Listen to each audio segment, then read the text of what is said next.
ఓం నమ శివాయ. అందరికీ నమస్కారం అండి. లక్ష్మీదేవి ఆశీస్సులతో ఈ అక్షరం గల వ్యక్తులకు కుబేర యోగం. ముందుగా మొదటిసారి మా ఛానల్ చూసిన సబ్స్క్రైబ్ చేసుకోండి. అలాగే ఒక లైక్ చేసి ఓం నమ శివాయ అని కామెంట్ చేయండి. కొంతమంది జాతకం మహా అద్భుతంగా ఉంటుంది. జీవితంలో ఎన్ని కష్టాలు ఎదురైనప్పటికీ తప్పనిసరిగా లక్ష్మీదేవి అనుగ్రహం సంపూర్ణంగా లభిస్తుంది. కొంతమంది వ్యక్తులు తప్పనిసరిగా తమ జీవితంలో గొప్ప స్థాయికి ఎదుగుతారు. లక్ష్మీదేవి కృపా కటాక్షాలతో ఎలాంటి వ్యక్తులు త్వరగా ధనవంతులు అవుతారో ఈ వీడియోలో మనం వివరంగా తెలుసుకుందాం. ప్రతి ఒక్కరికి తమ జాతకం తెలుసుకోవాలని ఉంటుంది. మీ పేరులోని మొదటి అక్షరం ప్రకారం మీ జాతకాన్ని సంపూర్ణంగా తెలుసుకోవచ్చు. మొదటిగా మీ పేరులోని మొదటి అక్షరం ఎస్తో ప్రారంభమైతే మీరు చాలా అదృష్టవంతులని చెప్పుకోవచ్చు. ఎస్ అక్షరంతో మీ పేరు ప్రారంభమైతే మీరు ఖచ్చితంగా ధనవంతులనే చెప్పుకోవాలి. అయితే మీరు ఎంత కష్టపడితే డబ్బు మీ ఇంటికి వస్తుందో అంతగా కష్టపడాలి. ప్రతి ఒక్కరికి సహాయం చేసే గుణం ఉంటుంది. మీ శత్రువులే మిమ్మల్ని మోసం చేస్తారు. కాబట్టి ఎవరిని అంత ఈజీగా నమ్మవద్దు. మీ జాతకంలో విపరీతమైన ధనయోగం ఉంటుంది. ఎస్ అక్షరంతో ప్రారంభమయ్యే వ్యక్తులు ప్రతి శుక్రవారం పూజ గదిలో నెయ్యి దీపం వెలిగించండి. జీవితంలో డబ్బు కొరత ఏర్పడకుండా ఉంటుంది. ఇక రెండవ అక్షరం ఏమిటంటే పి. పి అక్షరంతో మీ పేరు ప్రారంభమైతే లక్ష్మీదేవి ప్రత్యేక ఆశీర్వాదాలు లభిస్తాయి. మీ జీవితంలో ఎల్లప్పుడూ విజయాలను అందుకుంటారు. పి అక్షరంతో పేరు గల వ్యక్తులపై లక్ష్మీదేవి అనుగ్రహం ఎల్లప్పుడూ ఉంటుంది.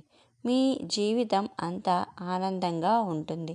పి అక్షరంతో పేరు మొదలయ్యే వ్యక్తులు త్వరగా ధనవంతులు కావాలంటే ప్రతి శుక్రవారం లక్ష్మీదేవికి పరమాన్నాన్ని నివేదించి జీవితంలో త్వరగా స్థిరపడతారు. ఎన్ అక్షరంతో మీ పేరు ప్రారంభమైతే మీరు చాలా తెలివైన వ్యక్తులు. మీ జీవితంలో విపరీతమైన అదృష్టం కలిసి వస్తుంది. మీ జీవితంలో విపరీతమైన అదృష్టం కలిసి రావాలంటే మీ జీవితంలో ఎన్నో శుభవార్తలు వింటారు. లక్ష్మీదేవికి చాలా ఇష్టమైన వ్యక్తులలో ఎన్ అక్షరం గల వ్యక్తులు ఒకరు. మీ జీవితంలో ఎన్నో సమస్యలు ఉంటాయి, కానీ ఆ సమస్యలు శాశ్వతంగా ఉండవు. ఏదో ఒక రోజున ఉన్నట్టుండి లక్ష్మీ కటాక్షం సిద్ధిస్తుంది. అప్పటి నుండి మీ జాతకం మారిపోతుంది.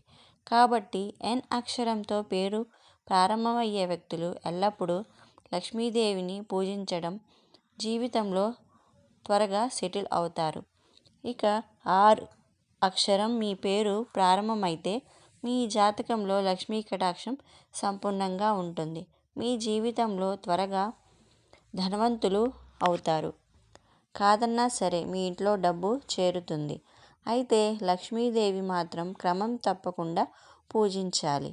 ఇక ఇంకొక అక్షరం ఏంటంటే ఎల్. ఎల్ అక్షరంతో మీ పేరు ప్రారంభం అయితే మీ అంతటి అదృష్టవంతులు ఎవరూ ఉండరనే చెప్పుకోవాలి. ఎందుకంటే ఎల్ అక్షరం అంటేనే లక్ష్మీదేవికి ఇష్టమైన అక్షరం. ఎలాంటి వ్యక్తులకు విపరీతమైన డబ్బు వస్తుంది. ఎల్ అక్షరంతో ఉన్న వాళ్ళకి డబ్బు కొరత ఎప్పటికీ ఉండదు. జీవితంలో విజయాలను అందుకుంటారు. ఎల్ అక్షరంతో ప్రారంభమయ్యేవారు ప్రతి శుక్రవారం రోజున పూజ చేయాలి. ప్రతి శుక్రవారం రోజున తులసి మొక్కను పూజించి నెయ్యి దీపం వెలిగించాలి.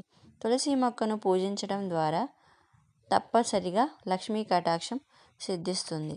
ఇక ఇంకొక అక్షరం ఏంటంటే అది డి. డి అక్షరంతో మీ పేరు ప్రారంభమైతే మీరు ప్రతి శుక్రవారం లక్ష్మీదేవికి హారతి ఇచ్చి నమస్కారం చేసుకోవాలి. అలా చేసుకోవటం వల్ల మీకు జీవితంలో డబ్బు కొరత ఏర్పడకుండా ఉంటుంది. ఏ అక్షరం. ఏ అక్షరంతో ప్రారంభం అయితే మీరు లక్ష్మీదేవికి ప్రియమైన వ్యక్తులు. ఈ వ్యక్తులకి ఉన్నట్టుండి అదృష్టం కలిసి వస్తుంది. విపరీతమైన డబ్బు వస్తుంది.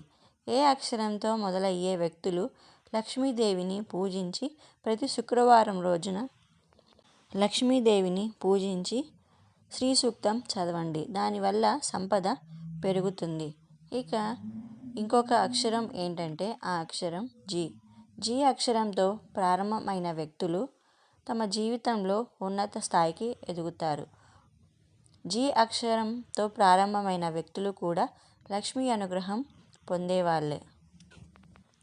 జీ అక్షరంతో ప్రారంభమైన వ్యక్తులు కూడా లక్ష్మీ అనుగ్రహం సులభంగా పొందవచ్చు.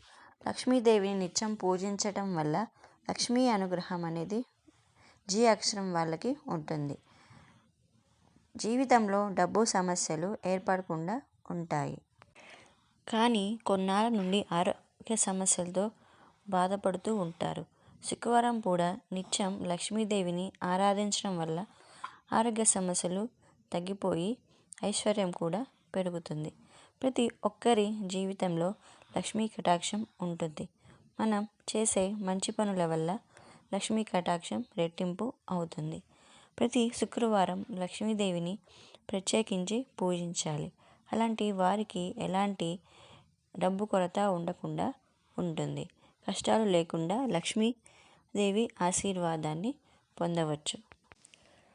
నిత్యం లక్ష్మీదేవికి సంబంధించిన స్తోత్రాలు, మంత్రాలు చదువుకోవటం వల్ల లక్ష్మీదేవి అనుగ్రహం అనేది ఖచ్చితంగా ఉంటుంది. లక్ష్మీదేవికి సంబంధించిన మంత్రాలను చదవటం వల్ల విపరీతమైన సంపద కలిసి వస్తుంది. అలాగే శుక్రవారం కొంత మంది ఉపవాసం ఉంటారు. కానీ ఈ రోజుల్లో చాలామంది ఆ ఉపవాసం నియమాన్ని పాటించట్లేదు. కానీ ప్రస్తుత రోజుల్లో ఎవరు ఉపవాసం అనేది ఉండట్లేదు. ఈ టైం చూసుకొని శుక్రవారం రోజున వీలు చూసుకొని శుక్రవారం ఎవరైతే ఉపవాసం ఉన్నట్లయితే అలాంటి ఇళ్లలో లక్ష్మీదేవి శ్రీనివాసం ఉంటుందని పెద్దలు చెబుతుంటారు. ప్రతి ఇంట్లో పూజ గదిలో లక్ష్మీదేవి పాదముద్రలు ఉంచుకోండి. ఇలా ఉంచుకోవడం వల్ల లక్ష్మీదేవి అనుగ్రహం నిత్యం మన మీద ఉంటుంది. అలా ఉంచుకోవడం వల్ల లక్ష్మీదేవి ఆశీస్సులు ఎల్లవేళలా ఉంటాయి. ఈ ఇన్ఫర్మేషన్ కనుక మీకు నచ్చినట్లయితే please like, share and subscribe. Thank you for watching.